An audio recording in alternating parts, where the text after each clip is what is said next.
Good afternoon, sir. Good afternoon. And if it's at all helpful, that microphone before you is adjustable. You can put it in any direction you wish. Just try to keep your voice up, okay, sir? Thank you. Now, sir, could you please state your name and spell your last name for the jury? Yes, it's Ian Whiffin. So Ian Whiffin. And what is it that you do for work, sir? I'm currently the decoding product manager at Cellebrite.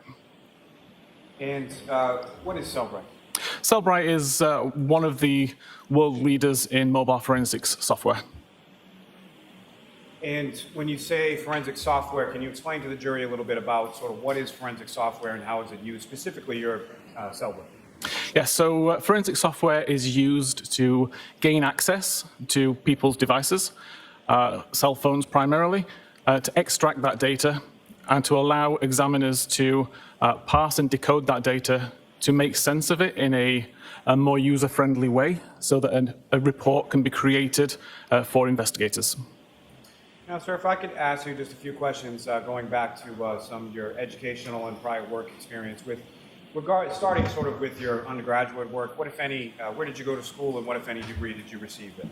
Okay, I didn't get a degree. I'm originally from the UK, where I did qualifications in computing, a higher national certificate in computing, and then joined the police in 2004. And what department was that, sir? That was response work, so South Yorkshire Police as a response officer. And where did you go from there? In 2009, I immigrated to Canada, where I was able to continue policing with the Calgary Police Service, where I spent approximately 4 or 5 years, again working patrol, before moving to the digital forensics team of Calgary Police. And with respect to moving to that digital forensics team, what, if any, specialized training did you receive in regard to that area? So once I had made it into the digital forensics, I was sent to Ottawa for 3 weeks to do a foundational computer forensics course, covering all manner of digital forensics to begin with. Throughout my 8 years with Calgary Police, I did constant courses each year to keep information updated, including a 2-week course, again, at the Canadian Police College in Ottawa, specifically about cell phone forensics. And then also during that time, additional courses for extracting data for interpreting internet artifacts or any other kind of information found on a phone or computer. And following that, where did you go from there, sir?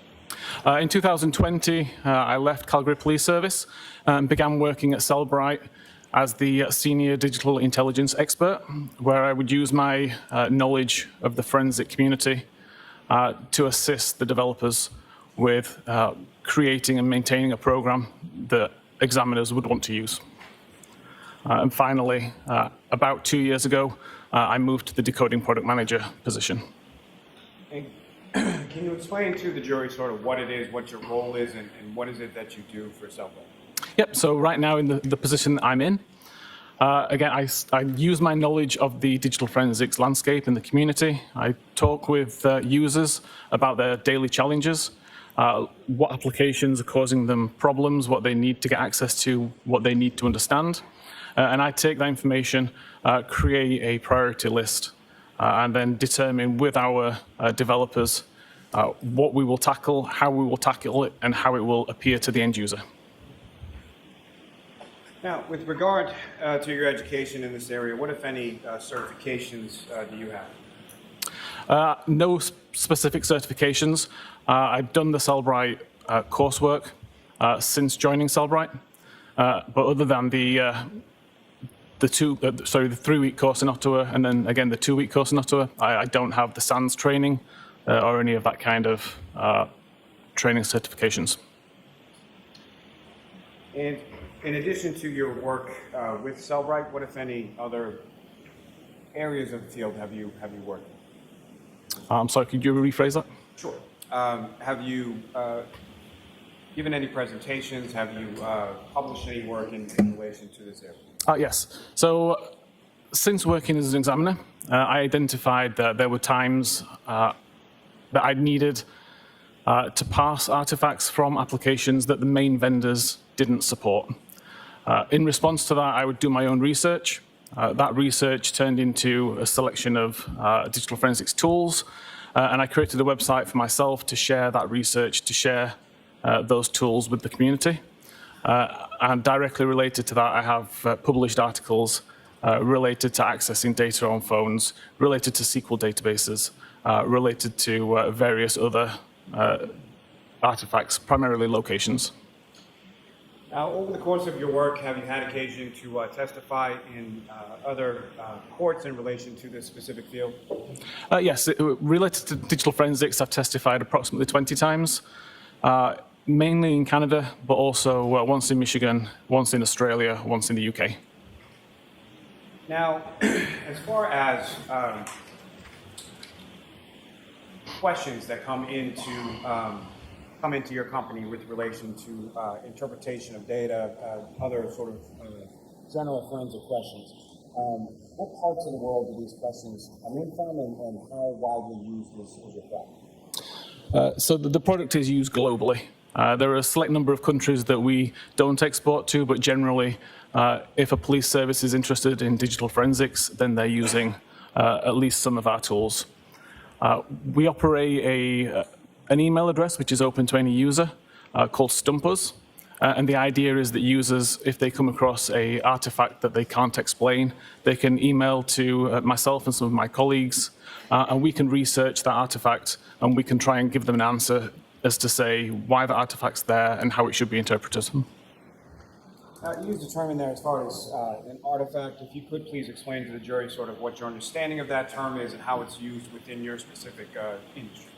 Yeah, so I would refer to an artifact as essentially any piece of data which I've recovered from the phone, which is of interest. It could be a web history visit, it could be a text message, it could be a photograph, any piece of information.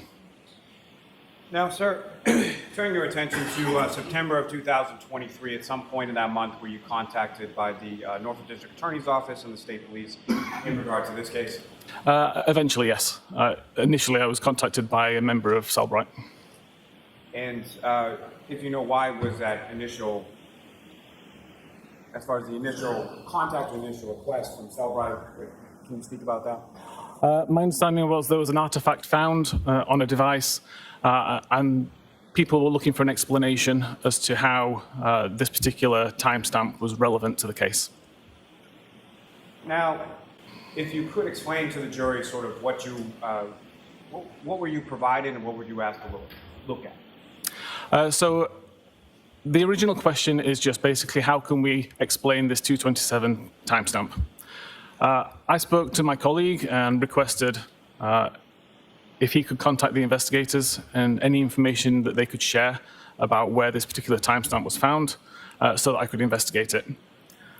I was advised at that time that the case had already been uploaded to our own support network, so the full extraction of the device in question was already in Cellebrite's possession, and I was able to access it from there and start to examine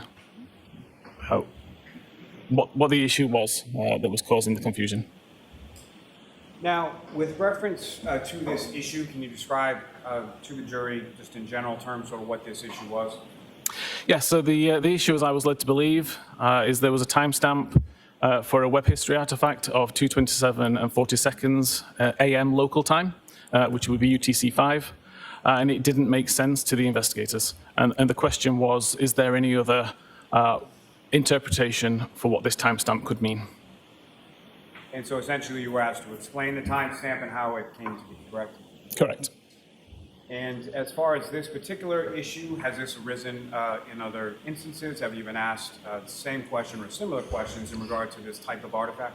Yeah, several weeks later, so probably around December time last year, I was contacted by a police investigator in Austria with a very similar question, but related to obviously a different internet search. And about a week later, the defense expert in the same case also contacted me asking the same question. The defense expert in that case was able to provide the database, and I was able to provide the answer. Now, as far as the full extraction, is that the entirety of what you looked at in this instance, or what, if anything else, were you provided with in regard to your review and your analysis in this case? So I did work with the full extraction, but my interest was focused on just the web history artifacts. And what, if anything, did you find with regard to the web history artifact? So the 22740 timestamp was correct insofar as that is the time that is shown within the database. It was indeed a deleted record, but the interesting thing was why the timestamp said 22740. And I did some testing on this and discovered the reason why 22740 was actually listed in the database, even though that's not the time, in my opinion, that the search was conducted. What is your opinion as to when the search was conducted? There's plenty of other evidence on that extraction that shows what activity was occurring at 227 40 seconds.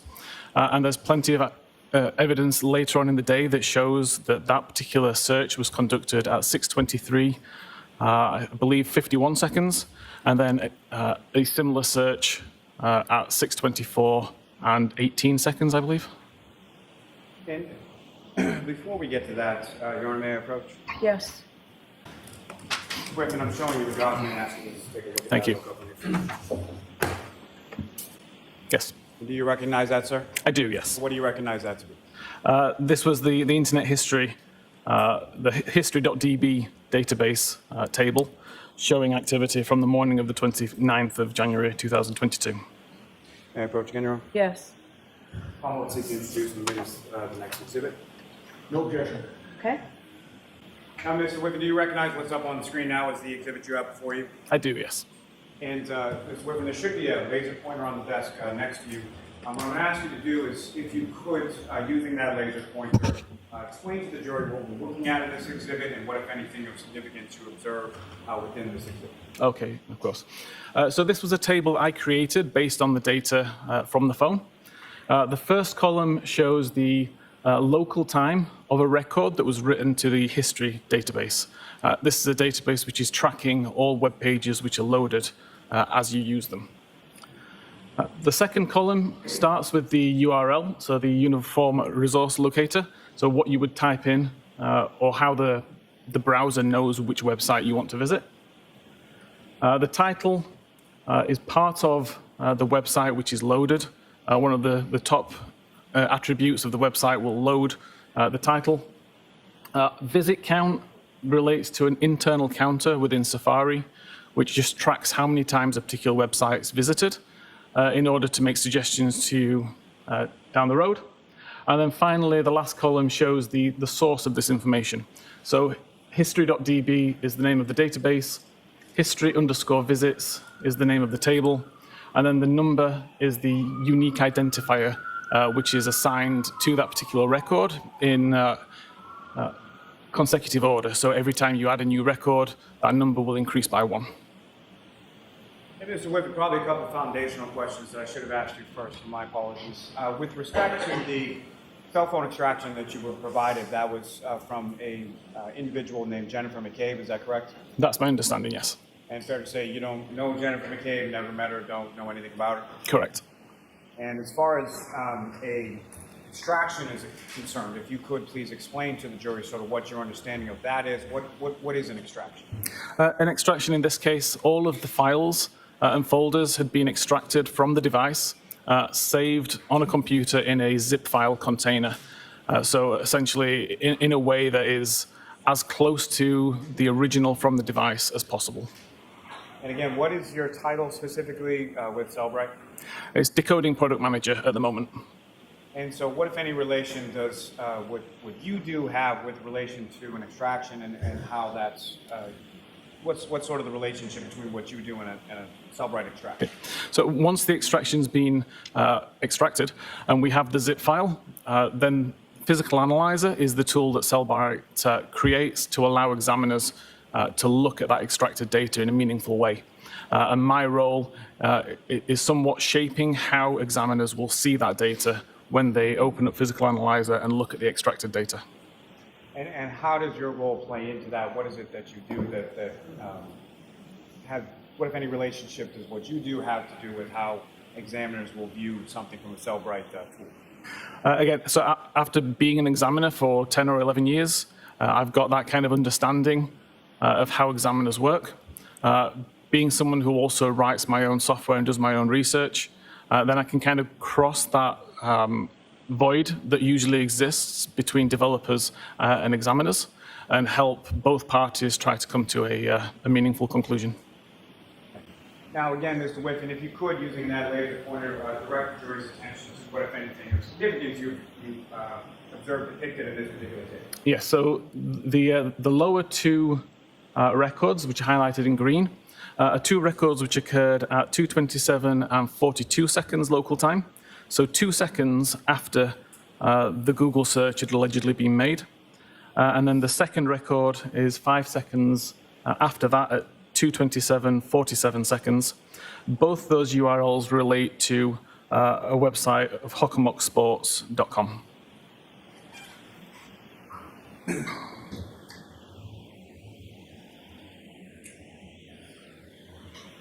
Now, if you could explain to the jury, what is a contiguous identifier? So again, every SQLite database will assign a unique contiguous identifier number. So again, the very first record created will be given a record ID of 1, the second record will be 2, and so on and so forth. Those numbers are never reused. So if I was to delete record 3, that record number will never be reused, and I can see that there's a gap and deleted data in that database. Now, you used another term in there as far as a SQLite database. If you could explain to the jury what your understanding of that term is based on your training. Yeah, a SQLite database, essentially, it's a series of tables. It's a way for data to be stored, again, in a meaningful, organized fashion that can be queried, can be examined, can be filtered, searched, etc. It can be useful for anybody who wants to get data from an organized file. Now, with reference to the searches that you observed within this particular web history, what, if any, relationship did the contiguous identifiers, sort of the range, what if anything, did that tell you? I'm sorry, can you rephrase that? What, if any, observations did you make as far as those contiguous identifiers in the range they had in relation to the web history that you observed? Okay, so within the history.db file, there were no missing numbers from the beginning of January, essentially, until early February. That told me as an examiner that no records had been deleted during that time. May I approach again, Your Honor? Yes. So if I could ask. That one back. Everyone, Thank you. recognize that, sir? I do, yes. What do you recognize that to be? This is the browser state record, which identified a search at 2:27:40 a.m. May I approach again, Your Honor? Yes. Almost. We have no objection. Okay. Now, sir, directing your attention to the screen, is that what you have before you as the next exhibit? It is, yes. And if you could explain to the jury what we're looking at in this exhibit and what any information you're able to sort of glean as a forensic examiner with relation. Okay. So this is a searched item exhibit. It's technically a derivative of a different exhibit that we find on the device. So we found what we consider a web history record. So a web history record would just mean we have a URL that was visited and potentially a timestamp and a title. Searched items looks at all of the web history items that we've found and tries to identify were these actually searches that were conducted. So for example, if you were to do a search on Google, you'd see that the website that you're taken to is google.com query, and then it contains the query string that you've typed in. We extract that information, we extract that query and provide it to the user as a searched item. In this case, I can see that it came from the browserstate.db WAL file. The search query itself was host long to dying cold, and it shows as a deleted record.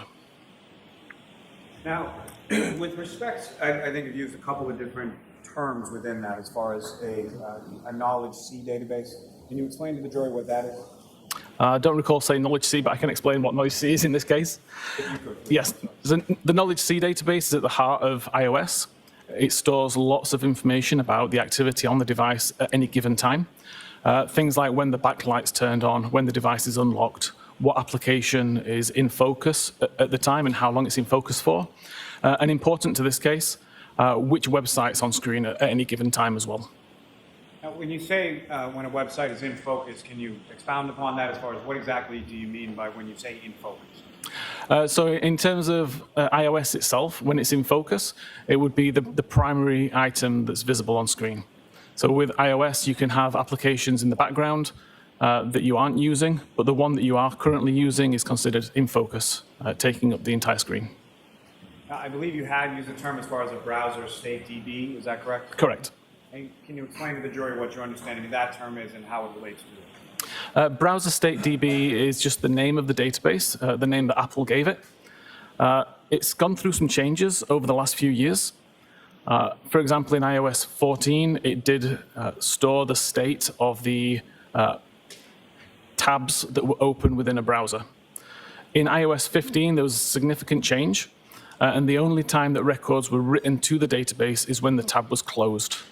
So a significant difference in that it doesn't show you what's currently open, it only shows you what's previously been closed.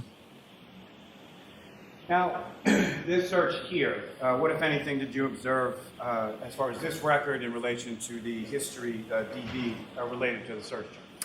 This record is not mentioned at all within the history.db database. And what, if any, missing records from this time frame did you observe either? There were no missing records in the history.db database. Within this time frame, within the browser state database, there were 3 deleted records. And when you say deleted records, as far as your Cellebrite tool is concerned, what exactly does deleted mean? These are records that have been deleted, not necessarily by the user, potentially by the system, but they are considered deleted records that we're able to recover. What are some of the ways that something might be deleted by the system, and which are you talking about the phone, or are you talking about your tool? The phone. Our tool is designed as a forensic tool. It's not going to edit, delete, or affect the data in any way, just present what is in the extraction. But there are multiple times on an iOS device or an Android device where cleanup essentially happens, and we start to lose data after a certain amount of time. Now, with respect, let me just ask this for a moment. With respect to Cellebrite, as far as the tools, have there been a variety of different versions of those tools as far as conducting that forensic extraction? Yes. So Cellebrite Physical Analyzer has been available for approximately 12, 13 years in various versions. And what, if any, differences are there between, in general terms, between, say, an older version versus a newer version? Obviously, in the digital forensics landscape, whenever a provider creates a new feature, we have to change our code to adapt to what they've now introduced. There can be research that has been done, so we now learn new things, and we add support over time. So something can be supported in this new version of Physical Analyzer that may not have been supported or even existed in a previous version. Now, with respect to your work in this field, what, if any, tools have you designed and or created or something to conduct this type of work? Aside from Physical Analyzer? Yes. Okay, so I have my own tool called ArtEx, which I've been working on for around 5 years. Since being an examiner myself and struggling to parse any particular application that I needed. So I started to write my own tools, and that's the one that is one that I still maintain on the side in my own time, partly for my own knowledge, but partly because I think it still introduces some fantastic features which aren't available in any other tool for research purposes. So yeah, I continue to write this tool to this day. And could you just say the name of the tool? ArtEx. ARTEX. Thank you. Now, with regard to the situation depicted in the exhibit up on the screen, what are some of the reasons why this may occur, or why this may read as it does? Sorry, is it deleted? Yes. Oh. The record itself has been deleted. As I said, the reason why it's deleted Through my testing, I've only found 2 ways that that kind of record can be deleted by the user, and I don't believe either of those ways was actually utilized on this device. And what are those 2 ways? The user has the option to selectively delete history items.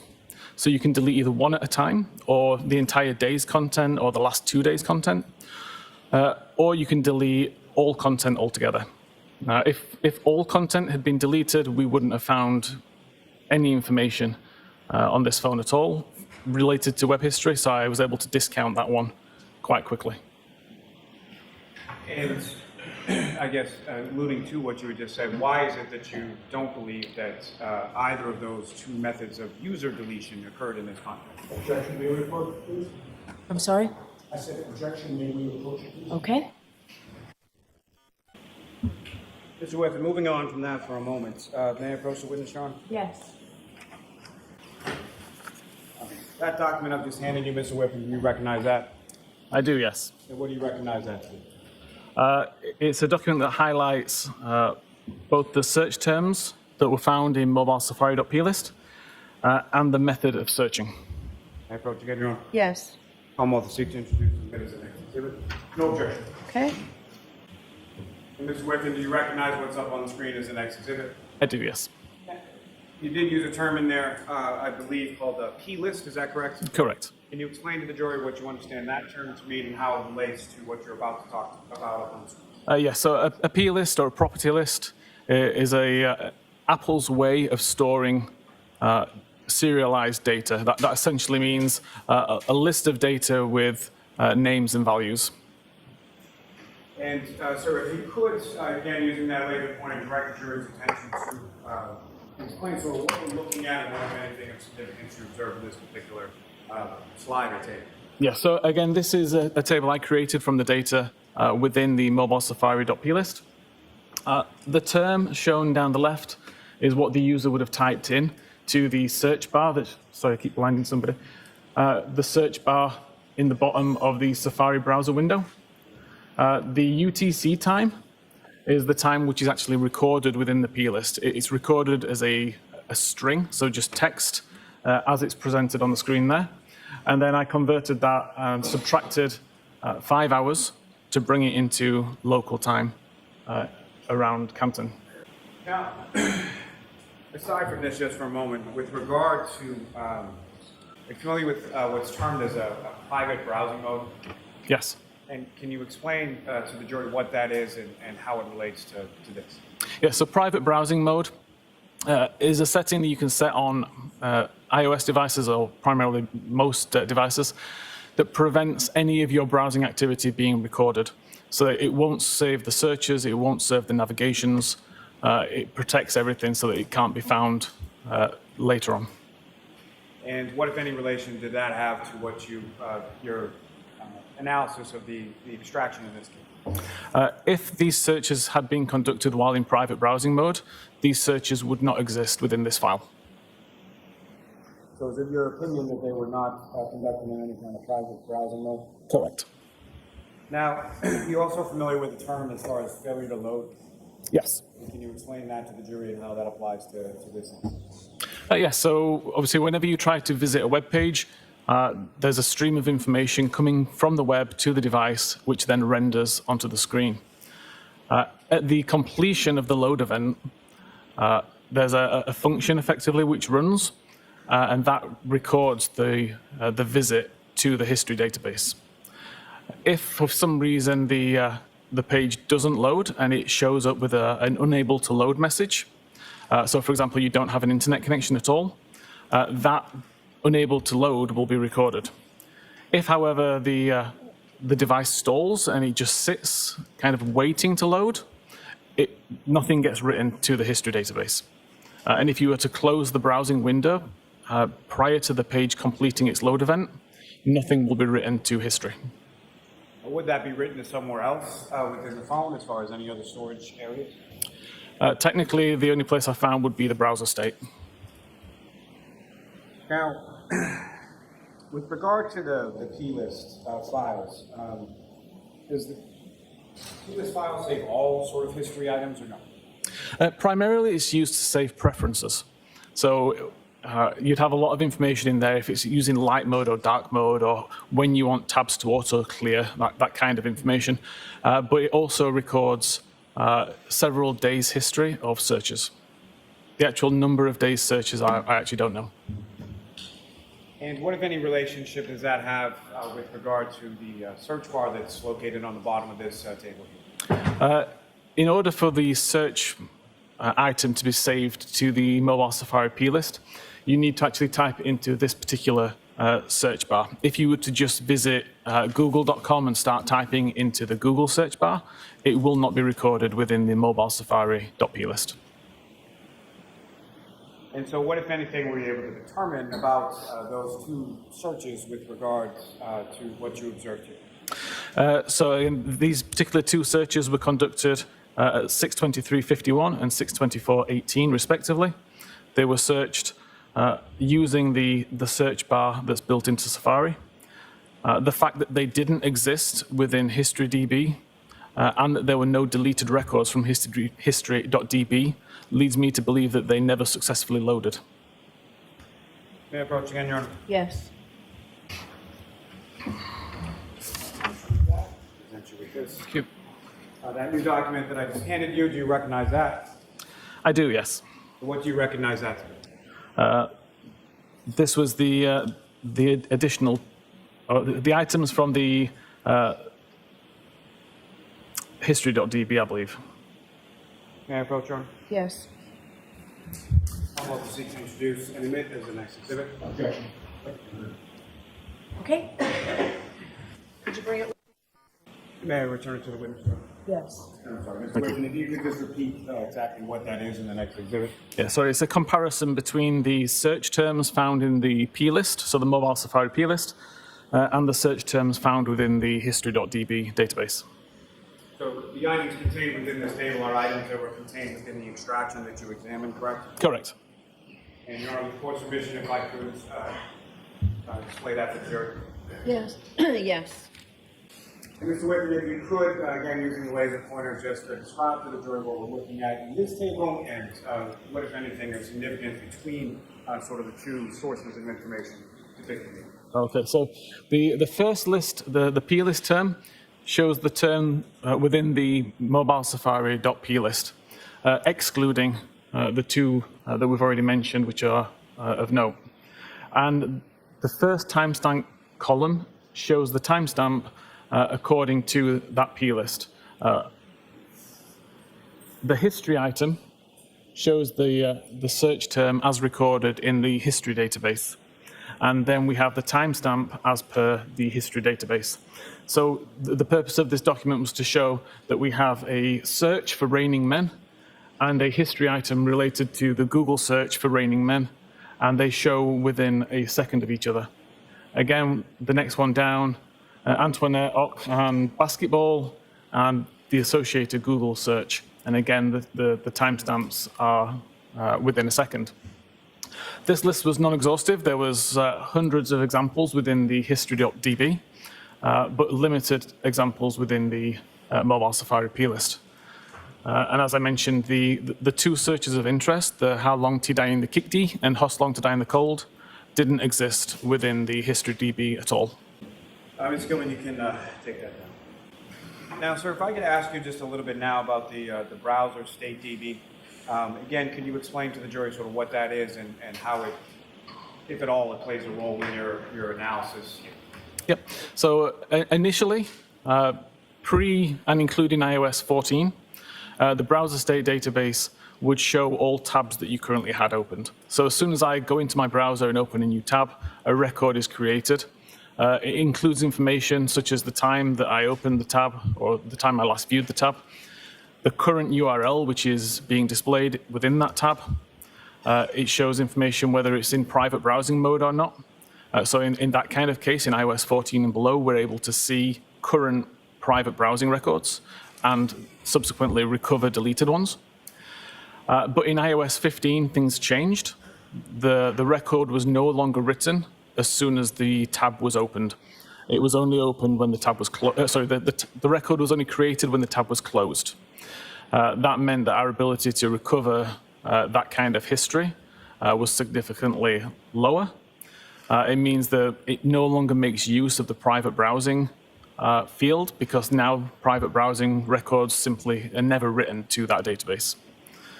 So now we can only really see a list of all of the tabs that have been closed, not which are currently open. Now, with regard to the browser state DB, is there something referred to as a last viewed timestamp? There is, yes. That's one of the fields within the database. And can you explain specifically with relation to that field, sort of what kind of information is kept there and what it means? Yeah, so from my research based on this, that timestamp relates to the time that the tab took focus. So that's either when the user creates the brand new tab, when they switch between tabs and bring a tab back into focus, when they close a tab, which automatically brings one of the background tabs into focus, or if Safari has been completely closed and reopened, that essentially acts like almost a new tab, and the timestamp gets updated at that point. Can you explain how an earlier timestamp could be associated from, say, tab is open, something is done, tab is closed, tab is reopened, something else is done, how that earlier timestamp could then be associated data-wise with the subsequent search? I think Opening it. I think I followed that. Okay, so if, for example, at 12 p.m. I create a new tab, I can do a search for whatever I want, and at that point, if I close the tab, then the record that gets created will show that I opened a tab at 12 p.m. and I did a search. Excuse me. However, if I open the same tab at 12 p.m., do a search, close it, completely close down Safari and reopen Safari, that would also update the same timestamp to show that I'd opened it up again. What I meant to say at that point is that if I create a 12 o'clock tab, minimize Safari. I can leave it for several hours, for several days, for several weeks. The time difference is not really important. When I come back to it and open up Safari again from a background state, the timestamp is not updated. So it will still show 12 p.m. today, and it will show whatever my most recent navigational event is. So I can search for something in 3 weeks' time using the same tab I opened today, and the timestamp will show today's time. All right. I think this is a good place to take our break. Okay, whenever you're ready, Mr. Lally. You are, may I approach? Yes. Start showing you another document. Do you Thank recognize you. that? I do, yes. And what do you recognize that? This is the entire Google URL that was found on the browser state record. So broken down into each of its important sections. May I approach again, Your Honor? Yes. I'm going to take pictures and there's the next exhibit. Okay. Same objection as before, Your Honor. Okay, there are a couple of different objections. I need to see it, Cyber. I don't know what you're talking about. You are unmuted. That will be the next exhibit. And Mr. Whiffin, what's up on the screen now, is that what you have before you at exhibit 618? It is, yes. And if you could, again, using the laser pointer, direct the jury's attention to what are we looking at in exhibit 618? Okay, so the left side of the table is the entire URL that was recovered from the browser state record. What I've done is broken it down into each of its individual components and explained what each of those components means. So the very first row is google.com/search. That just tells the browser that we're going to the Google website and that we want to run a search. The second part, the Q equals, is telling the browser what the query term is. So the query term here is host long to dying cold. The little plus symbols in between is in place of a space because spaces can't be part of a URL. Next, we have the input encoding and the output encoding. Just explains what kind of characters to use and what language to use when you're accepting the search query and giving it back to the user. And finally, the important part is the and client equals Safari.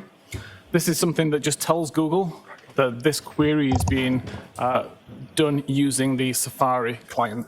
Again, if I was to use Safari and just visit the Google web page and type that in, type of searching, that part of the string wouldn't be there. That's only there because I used the Safari search bar as part of the Safari application to do that search.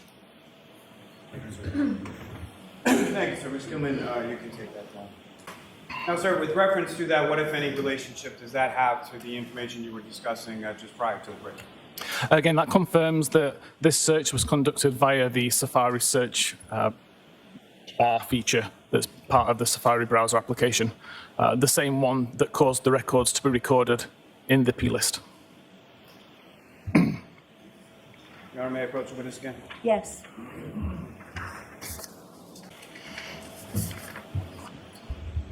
You another document. Do you recognize that, sir?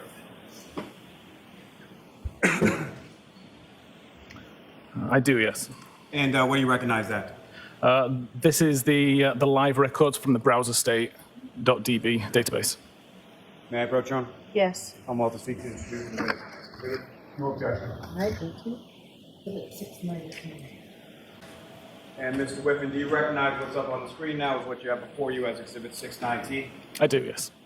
Now, turning back to the browser DB database for this particular device, with regard to the timestamp and the last viewed time, what, if anything, do you observe in reference to that depicted in this, and could you direct the jury's attention to it? Yeah, so this timestamp is the last viewed time according to the database itself. It's already been offset so that it's in local time. This particular table, we can see there are records missing. Between records 4025 and 4031, we have, 4025 and 4031, we have 4026, 27, 28, 29, and 30 missing. And typically the timestamps that we do have here, some of them are separated by as little as a second or two. Now, with reference to the How Long to Die in Cold, that was record 4028, is that correct? That's correct. And so based on the records missing from this portion of the phone as far as that database, what, if anything, did you endeavor to do with respect to ascertaining why? So first of all, the task was to try to recover the deleted messages. The deleted history records from browser state. So first of all, I was reading the deleted pages, essentially, to find the records that had been deleted from this current version of the page. May I approach again, Your Honor? Yes. So we have a document. Ask you to that document. Yes. And do you recognize that document, sir? I do, yes. Or what do you recognize that to be? This is the same data source, so it's still browserstate.db, but now looking at it with the unique recovered records. And what is that last term that you use? What does that mean? I'm sorry. So typically there can be lots of different versions of a page within a WAL file. So you may have several page ones, several page twos, and so on.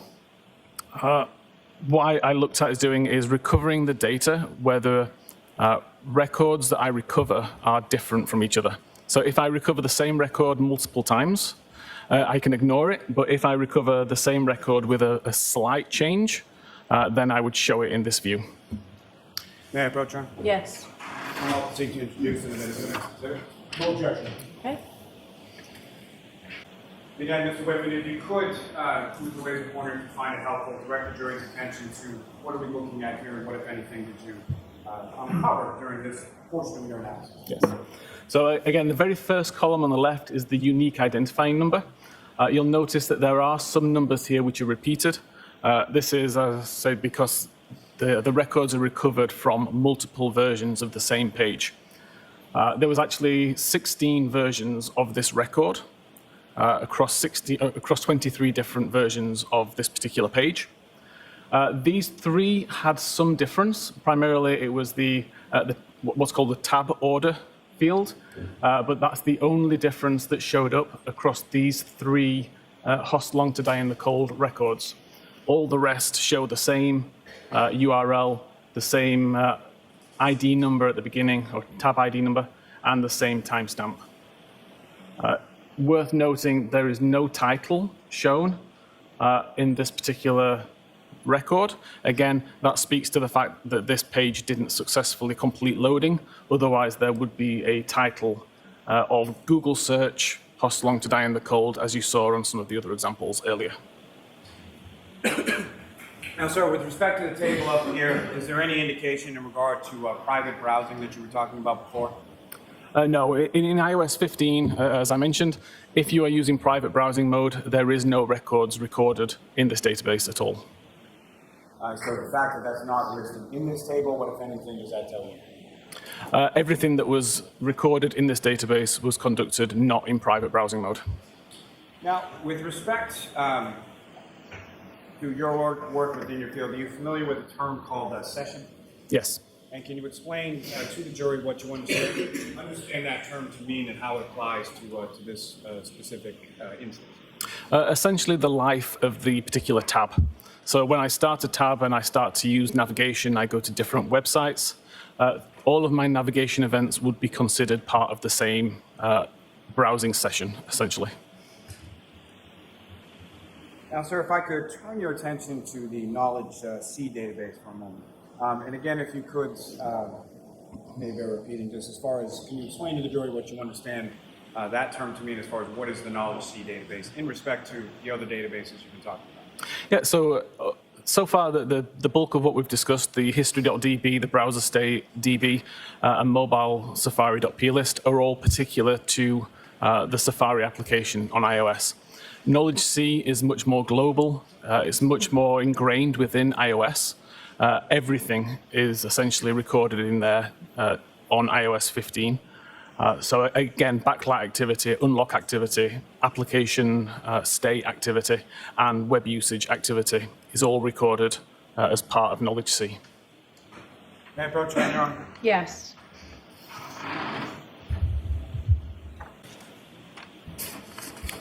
Showing you another document, you can just review that for a couple of minutes. Yes, And do you recognize that document, sir? I do, yes. What do you recognize that to be? This is a document I created based on the Knowledge C web usage records. May I approach, Your Honor? Yes. I'm going to seek to introduce and admit that the exhibit. No objection. Thank you. Sir, again, what's up on the screen, do you recognize that as what's before you as the next exhibit? I do, yes. And if you could, again, Ms. Gilman, if I could ask you to scroll down just a bit to the green tabs. Thank you. Now, if you could, sir, again, using that laser pointer, if you could direct the jury. Well, first, can I ask you, what is it that we're looking at in this exhibit? Okay, this is a particular, what's called a stream within Knowledge C. A stream is basically all like information being grouped together. So in this particular case, the stream is related to Safari. And it's telling us what web page was visible on screen, what time it started and what time it finished. Now, with respect to this particular tab, there are portions that are highlighted in green and portions that are highlighted in blue. Is that correct? Correct. Can you explain to the jury what the portions highlighted in green represent? I highlighted the sections in green due to their timestamp. So typically these items last between 2:27:37 a.m.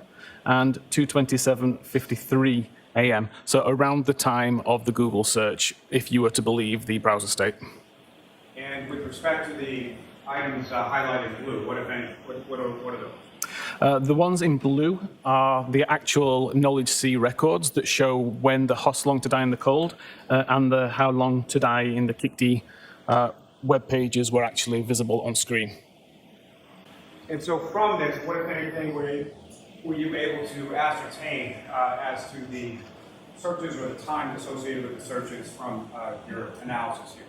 At 2:27:40, the only websites that were visible on screen were related to Ozone Basketball and Hockomock Sports, and that the How Long to Die in the KickD first appeared on screen at 6:23:56, and Host Long to Die in Cold first appeared on the screen at 10:33 a.m.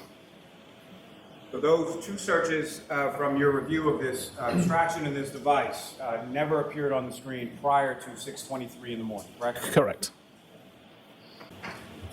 Now, From all this, sir, what, if anything, were you able to conclude with regard to these searches? So essentially, ignoring the browser state timestamp is important because that is not a reliable timestamp to show when that URL was visited. We have mobile Safari.plist record searches that show 623 and 624, and we show the same searches with very similar timestamps within half a second as showing up on screen in Knowledge C for the how long to die in the kickd. And the how long to die in the cold was actually several hours later, which took a little bit more explaining, looking at Knowledge C and when the applications were opened up. Now, with respect to your view of the extraction of the device around these times, were you able to ascertain as to what time this particular device connected to a Wi-Fi sometime after 2 a.m.? I actually didn't look at any Wi-Fi connection information. And with respect to 2:27 in the morning, 2:27 a.m., what were the websites that the device had visible, and what were the websites that the device was connected to at that time? So according to the Knowledge C records, which were mostly also reflected within the history DB as well, it was the Hockomock Sports, YouTube, Ozone Basketball, and that's it for the main domains. With regard to the Wi-Fi connection, is your memory exhausted as it pertains to that? Yeah, I don't remember looking at Wi-Fi history. John, may I approach? Yes. I'm showing you a copy of your report. Thank you. If you got a couple in your hand. Okay, Is your memory refreshed, sir? I do, yes. May I approach to retrieve Yes. them? So, Mr. Whiffin, from your review of the extraction report in regard to this device of Ms. McCabe's, about what time was the connected to a Wi-Fi network called McCabe? I believe it was 0207. I didn't actually remember the timestamp just then. And with respect to the disconnection from that, do you know when that was? I can't recall. Your Honor, if I may approach? Yes. I think there's the time, Your Honor, may the witness. Yes. Thank you. And sir, if you can, from looking at your report, if you can just indicate to the jury as far as the Wi-Fi connections with... Okay. The Wi-Fi was connected at 0212 and disconnected at 0539. There was no further Wi-Fi activity until 11 a.m. Thank you, sir. May I approach this to retrieve, Your Honor? Yes. Now, sir, are you familiar with something called a write-ahead log or a wall file? I am, yes. And if you could explain to the jury what your understanding of that term is and how it applies in this specific case. Yes. So a write-ahead log is essentially a temporary store for database pages. When I'm talking about database pages, it's not something that the user ever sees. It's part of the structure of SQLite databases. Just as chapters in a book can span multiple pages, data in a database can span multiple pages also, and it's not necessarily in the expected order. It's up to the database application to find those pages and order them correctly in order to display the data to the user. The WAL file, on the other hand, it still contains pages, but they're organized in frames, essentially. And a frame is the same as a page, but with additional information at the top that identifies what page it is. So I mentioned earlier that it's possible to have multiple versions of the same page within the WAL file. That's because every time I write a record to the database, a new frame is created and the page is updated. So for example, if I was to have a new database, create a record, a new frame is created with page 1, and it adds my record. As soon as I add a second record to that database, a new frame is created again. So I now have frame 1 and frame 2. Both of those frames would contain a version of page 1. The first frame would contain only record 1. The second frame would contain records 1 and 2, and so on. Forensically, where it gets interesting is on the edit or deletion of a record, because the same process is applied. So now A new frame's created. The page number is the same as previously, so we'd still have a page 1. But now only the records that I don't want to delete are copied across. So I could end up in a situation where I have 4 versions of page 1. One has record 1, one has records 1 and 2, one has records 1, 2, and 3, but the most recent version of the page only has record 1 and 3, for example. Now, a normal piece of database software will only look for the most recent version of the page, so you would only see records 1 and 3. The forensic software can look at all previous versions of the page as well, and that's how we're able to recover record 2 in that instance. And that's essentially how we were able to recover the browser state record from WAL. Now, sir, turning to that issue as far as deletion, what, if anything, well, let me ask you this first, just before we leave the WAL file. So with regard to the WAL file, what, if any, relevance is there that certain data only exists within the WAL file? So again, if I create a record that's in the WAL and delete it before it gets committed, which means when it gets merged into the main database, then it exists only in the WAL. It could be that it's a brand new record that just hasn't been written yet, or it could be one which was deleted from the database prior to the commit occurring. When you say commit, what exactly is, what does that mean? Commit's a process where essentially the database looks at all of the most recent versions of each page in the WAL file, copies them out from WAL and puts it into the main database, and then deletes the WAL file altogether. So at that point, we lose the ability to recover data from WAL because the WAL doesn't exist, but we have all the most recent versions of the page. Now, so turning to the concept or the topic of deletion of data, what, if anything, did you find with regard to deletion of data with respect to this search as it applied to the plist that you discussed before? Recovering data that's been deleted from a plist is not really possible. So all we can say is if this record exists within the plist, it hasn't been deleted. Now, same question with regard to issues of deleted data with regard to the history DB.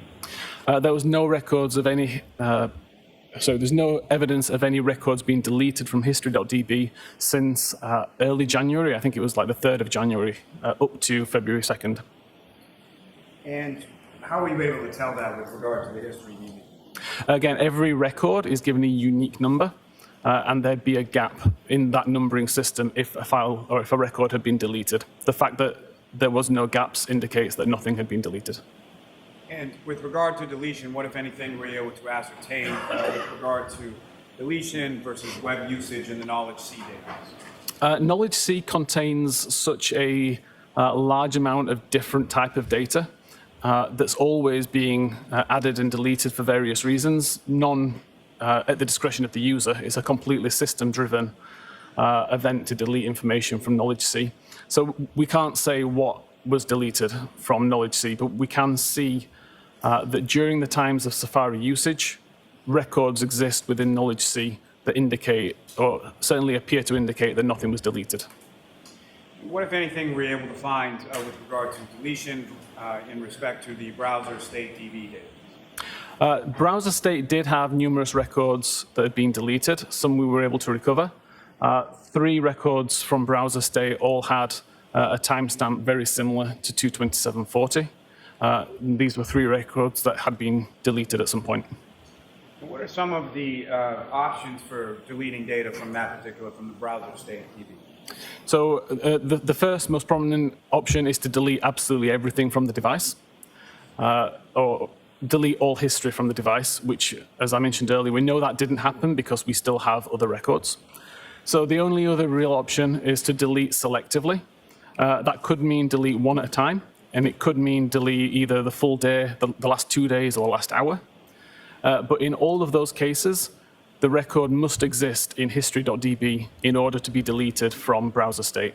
The fact that this record, the host-long and the how long today and the kickd don't exist within the history database would mean that the user would never have the option to selectively delete that record. May I vote, Sean? Yes. Showing you another document, Thank you. sir. We can look at that. Something finished. Yes. Do you recognize that, sir? I do, yes. What do you recognize that to be?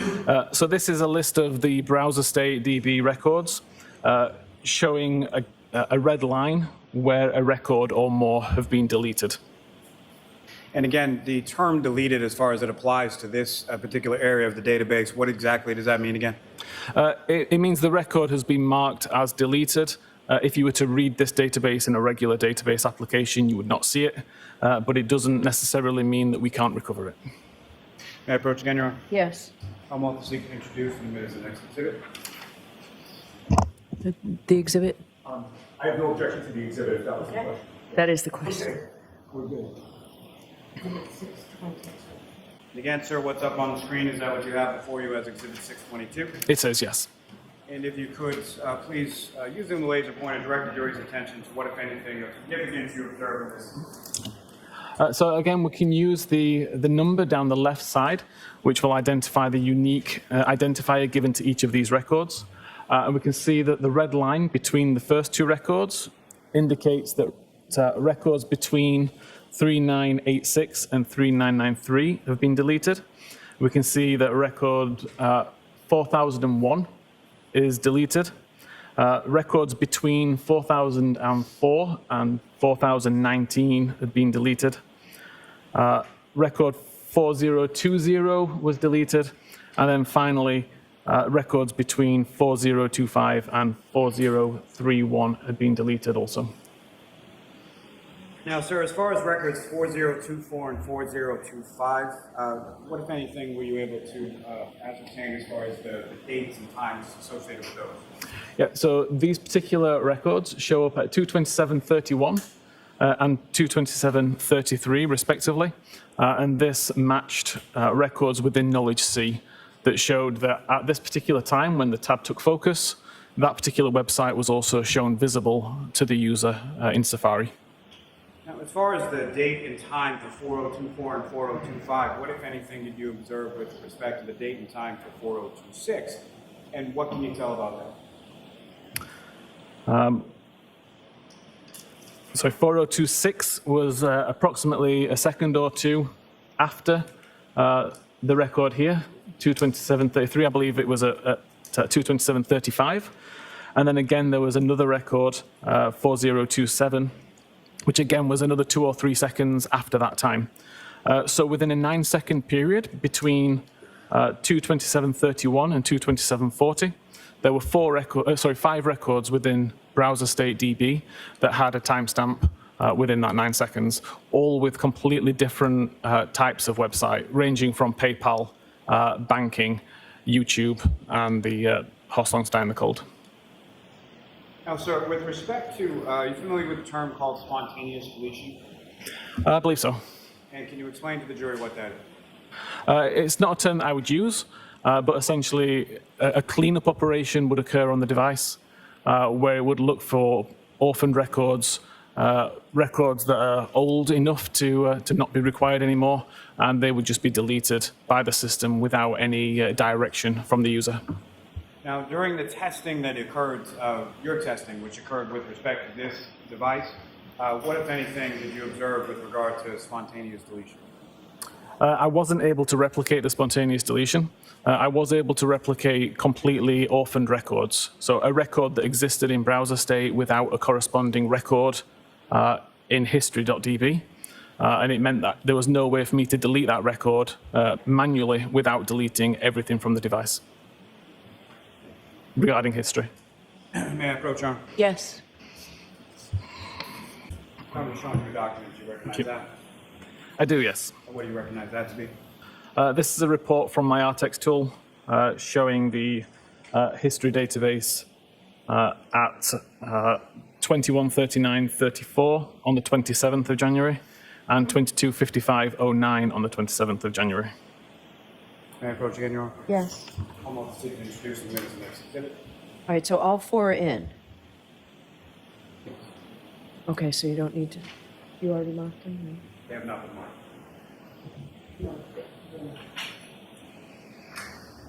Okay. Exhibit 623. Now, sir, with regard to this, we're looking at record number 4026. Is that correct?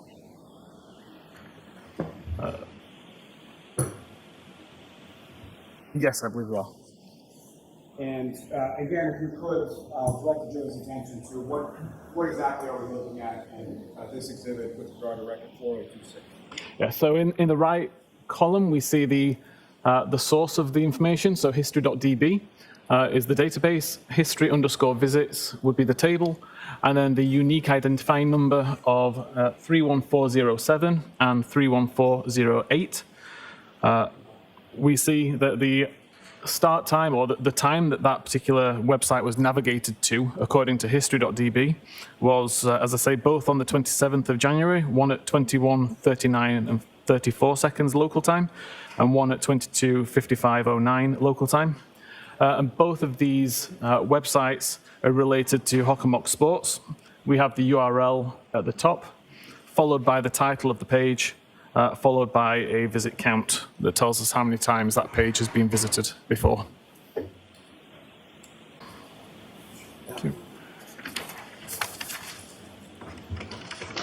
That next document, do you recognize that, sir? I do, yes. And what do you recognize that to be? This is the same kind of report. This is related to the YouTube record that was part of the browser state database, related to It's Raining Men on YouTube. And is that the record number 4027, is that correct? It is, yes. Your Honor, may I approach again? Yes. That's the remark of the next exhibit. Okay. Exhibit 624. Your Honor, very briefly, may we publish that for the jury as well? And sir, what's up on the screen now, is that what you have before you as the next exhibit? It is, yes. And again, if you could, using the laser pointer, just direct the jury's attention to what, if anything, of significance you observe in this record of 4027. Yeah, so again, we have 5 records related to the YouTube video, It's Raining Men, starting at record 31398, 31399, 31400, 31401, and 31402. These were all accessed on the afternoon of the 27th of January 2022. May I approach again, Your Honor? Yes. Another document, do you recognize that? I do. What do you recognize that to be? This is the same again, related to record 4029. Shows that a website was visited on the 28th of January 2021. And Your Honor, ask that this be marked. Okay. Excuse me, as the next exhibit. Sir, what's up on the screen, is that what you have before you as the next exhibit in regards to record 4029? It is, yes. And again, if you could explain to the jury what are we looking at? Yeah, so this URL, cantonma.org, relates to the URL that was provided in record 4029 of the browser state database. It shows that this web page was accessed at 1 p.m. And 17 minutes and 0 seconds, and 1 p.m. 17 minutes and 8 seconds on the 28th of January 2022. May I approach again, Your Honor? Yes. Another document, sir, do you recognize that? I do. And what do you recognize that? Again, the same kind of report, again, this time for record 4030 from browser state, and it shows access to Ozone Basketball. And with regard to that report, as far as the same kind of report, that's from your tool, the ArtEx tool, is that correct? Correct. And that ArtEx tool, is that a widely available tool used within the field of forensic investigators? Yeah, it's something that I say I've worked on for around 5 years. I've given it away free to the digital forensics community for 5 years. There's approximately 600 users globally, and it's taught as part of the SANS digital forensics training courses. May I approach again just to retrieve, Your Honor? Yes. Almost at access to the mark of the next Yes. exhibit. With regard to this exhibit up on the screen, record 4030, again, if you could just draw the jury's attention or direct the jury's attention to what, if anything, of significance you observe in this exhibit. Yeah, so again, we have records from the history database related to Ozone Basketball, and it shows that this website was accessed at 11 a.m. and 26 minutes on the 25th of January 2022. Now, with respect to sort of the totality of your analysis, Mr. Whiffin, what, if any, conclusions did you come to as to the timing of the two searches in question with relation to what you observed in your analysis and testing of this device. Yes. So in conclusion, I determined that the tab that was used was focused at 227.40. So the tab was opened at that time, at which point it was being used to show Ozone basketball and Hockomock Sports websites. The 6:23 timestamp is when the search was first conducted. Never loaded the page, otherwise there'd be a record in the history database. And while that page was still loading, a secondary search was conducted for Hoslong to Die in the Cold. Again, that page never loaded either, although these both did show up in the Knowledge C database to show that the browser was trying to display these pages. Safari was closed prior to the Hoslong to Die in the Cold record being shown on screen at all, but when it was reopened at 10:33, in regards to whatever other Safari activity was to be conducted, it appeared on screen. So we have a 10:33 record where Hoslong to Die in the Cold was shown on screen, even though the page never successfully loaded. And with respect to your analysis and your testing here, what, if any, opinion do you have as to whether or not any of the data marked as deleted was actually user deleted, or a user actually actively went through the process of deleting the data? Yeah. So again, we know that we know that nobody deleted the entire history. So that leaves the only option to be selectively deleting records. The fact that there are no missing records in HistoryDB shows that it's impossible that that record could have been deleted by the user. It would have just been orphaned in the database, and I believe would have deleted itself at some stage whenever a particular cleanup function ran. Although, as I said earlier, I haven't been able to replicate that. I was able to continue to read the various versions of the page that contained Hoslong to Die in the Cold browser state record, and found that it existed at the same time as another record that was created at least 2 days later.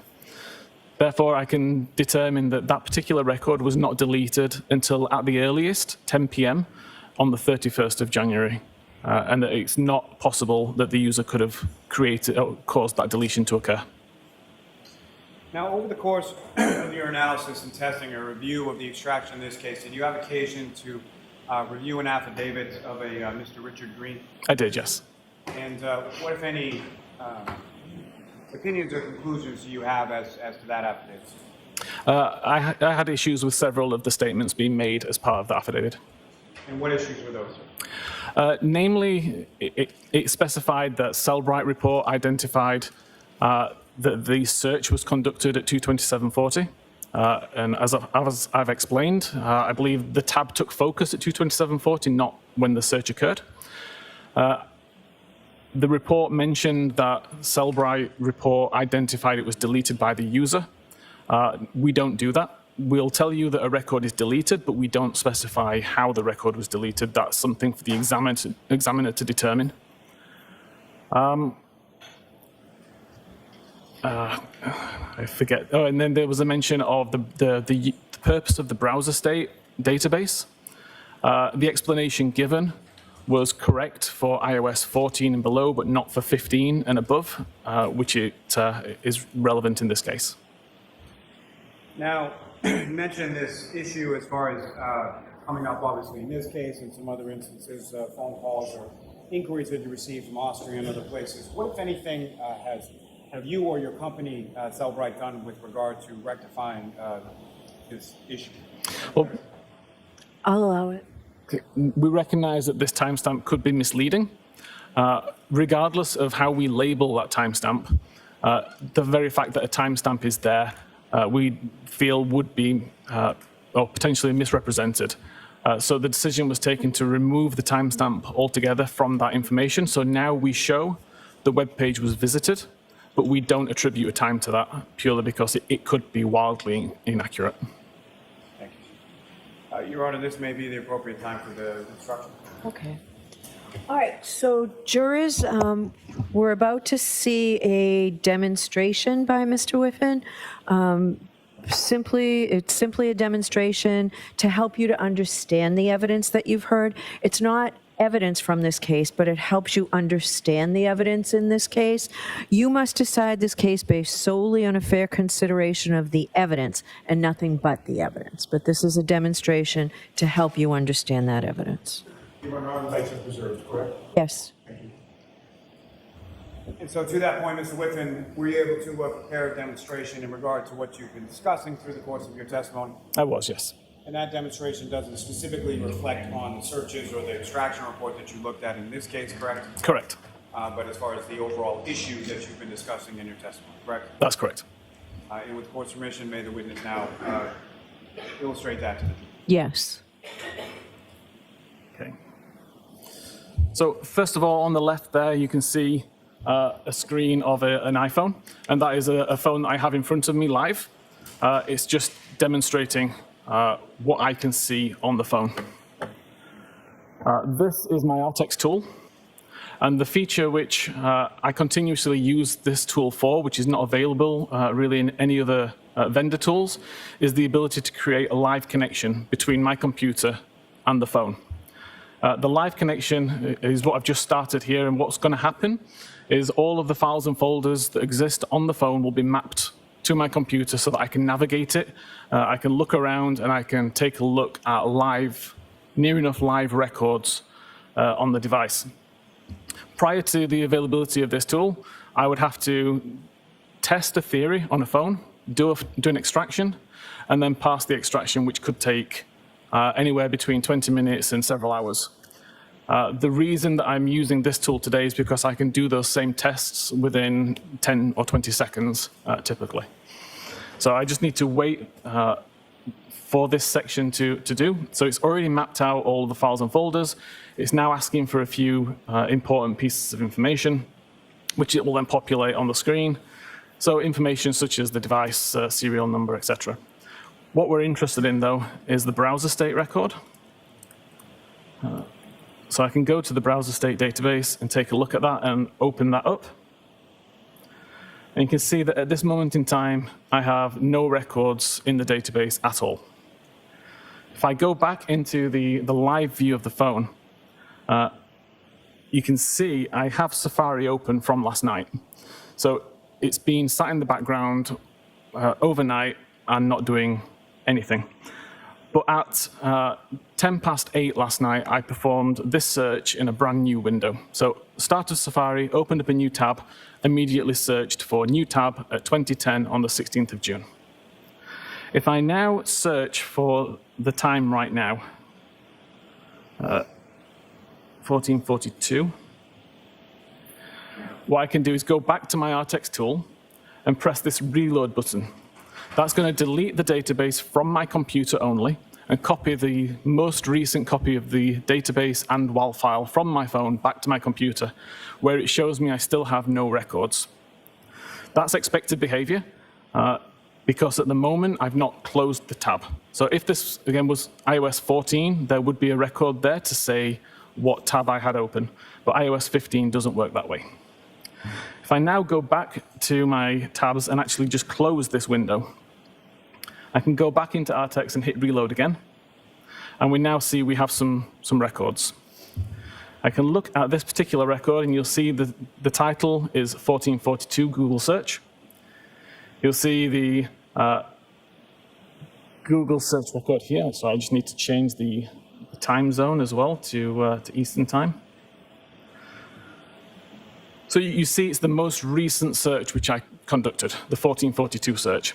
The last viewed time, though, still shows as 8:10 p.m. last night, because that's the time that the tab was focused, not the time that the search was conducted. Thank you, sir. Let me have a moment, John. Yes.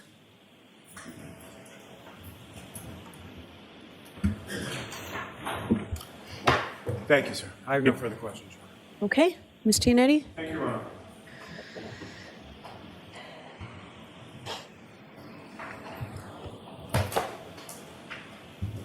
Good afternoon, Mr. Whiffin. Good afternoon. Sir, you had spoken a little bit about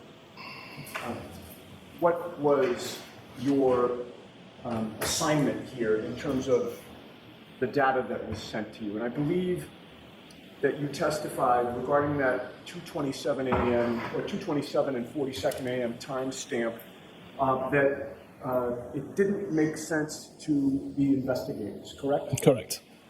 Were you told that one of the investigators was Trooper Michael Proctor? I don't recall any names being mentioned. The ticket came to me, or the request came to me via another Cellebrite employee who'd been asked about this case and asked whether we could offer any help. Okay, thank you. You would agree with me that when you're making or doing a simulation, you want it to be as close to an apples-to-apples comparison as you can get? As best possible, yes. And to get truly accurate research results, you want to eliminate as many variables as you can, correct? Correct. You wouldn't, for instance, want to use an Android operating system to try to replicate the activity from Jennifer McCabe's Apple iPhone, correct? Correct. What version of iOS did you use for your testing of Jennifer McCabe's data? So this test has been undertaken on various different versions of iOS, from iOS 12, 13, 14, 15, 16, 17, and most recently on the beta version of 18 last week. This particular demonstration was on 15.8.2. Okay. And you're aware, you said 15.8.2. Correct. I've also tested on 15.7. Oh, fair enough. You're aware, however, that Ms. McCabe was using iOS version 15.2.1, correct? Correct. And you would agree that the way that an artifact is stored would depend on the iOS version that you use, correct? Correct.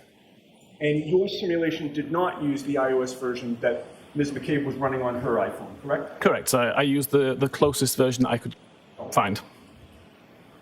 So I'd like to ask you some questions about the characteristics of browserstate.db-wall in record number 4028, if I may. Okay. That record number, I believe you testified, was found to be deleted, correct? Correct. But you were able to recover the date and time associated with it, correct? The date and time of the last viewed? Of that record number. Yes.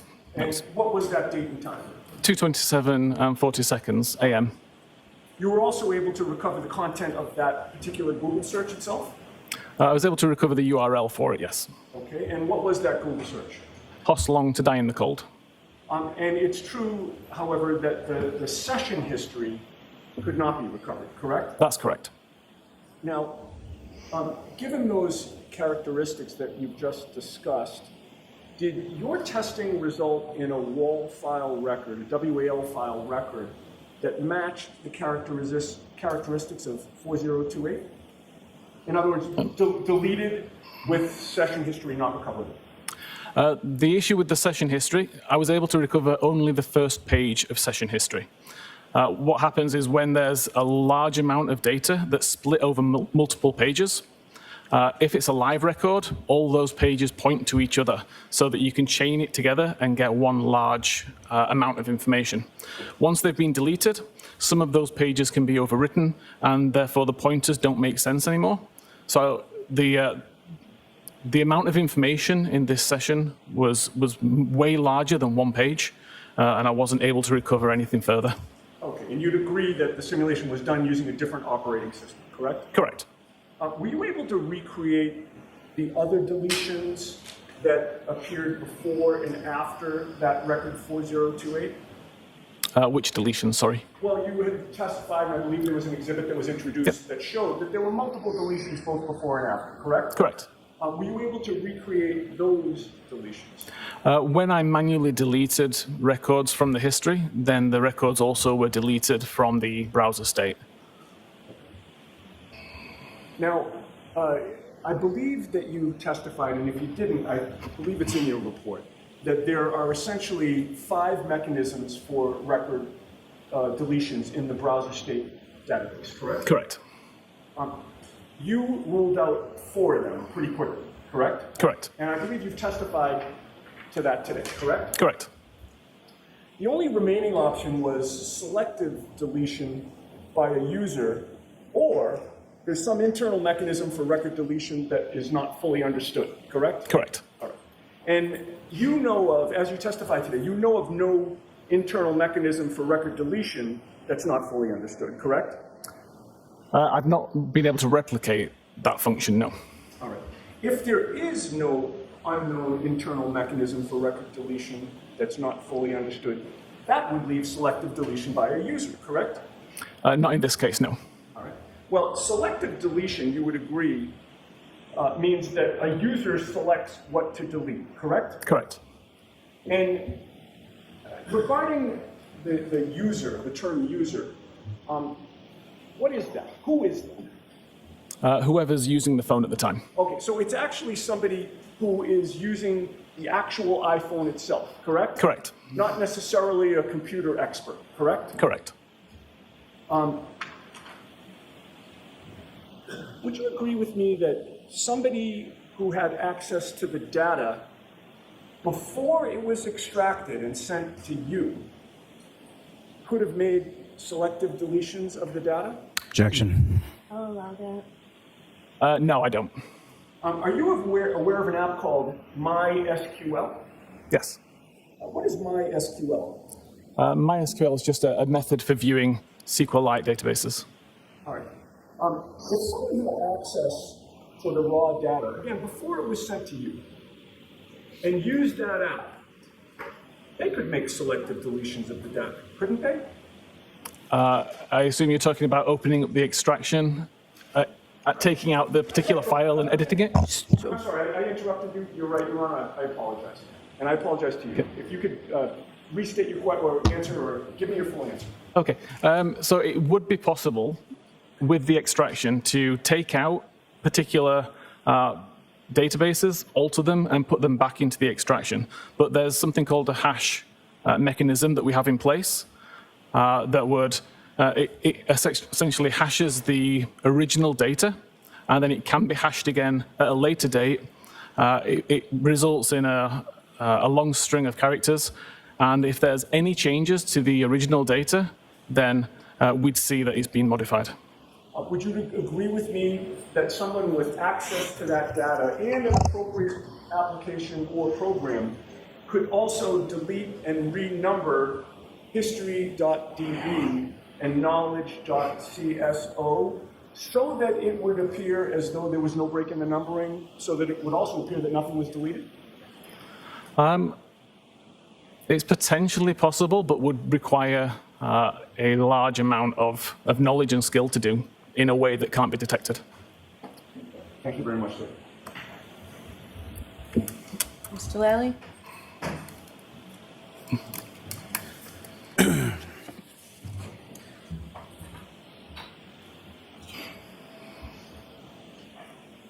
Any discrepancy between the iOS version in Ms. McCabe's phone and the iOS version in the demonstration that you did?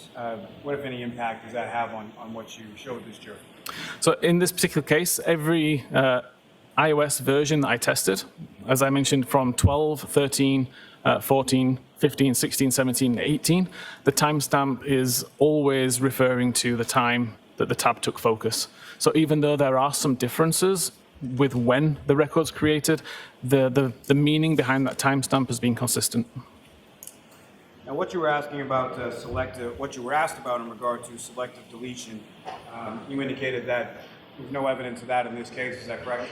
Correct. Selective deletion would require that the record existed in the history database in order to be selected to be deleted. The fact that there's no missing records indicates it was never written into that database and therefore could not have been selectively deleted. Now, the hash mechanism that you testified as far as detecting whether or not someone had surreptitiously gone in and deleted things, did you see any evidence of that in your review of the extraction of Ms. McCabe's phone? I didn't have access to the hash information to see whether any changes had been made. That's something that the original examiner would have had access to. From my point of view, there was nothing in there that would indicate that tampering had occurred. The timestamps all made sense for the files. The historical pages all made sense. I say it's probably possible, but it would take a large amount of skill to do. Now, with regard to your analysis and your testing in this case, again, what is your opinion or conclusion as to when these two Google searches were conducted? I'm of no doubt that the only time those two searches were conducted was at 6:23 and 6:24 on the morning of the 29th. Thank you, sir. Nothing further on. Prior to today, have you ever heard of spontaneous deletion? It's not a term that I'm familiar with. Thank you. All right, sir, you are all set. Thank you very much. Thank you. Do you need a couple minutes to take your stuff down? I can probably be quite fast. Thank you.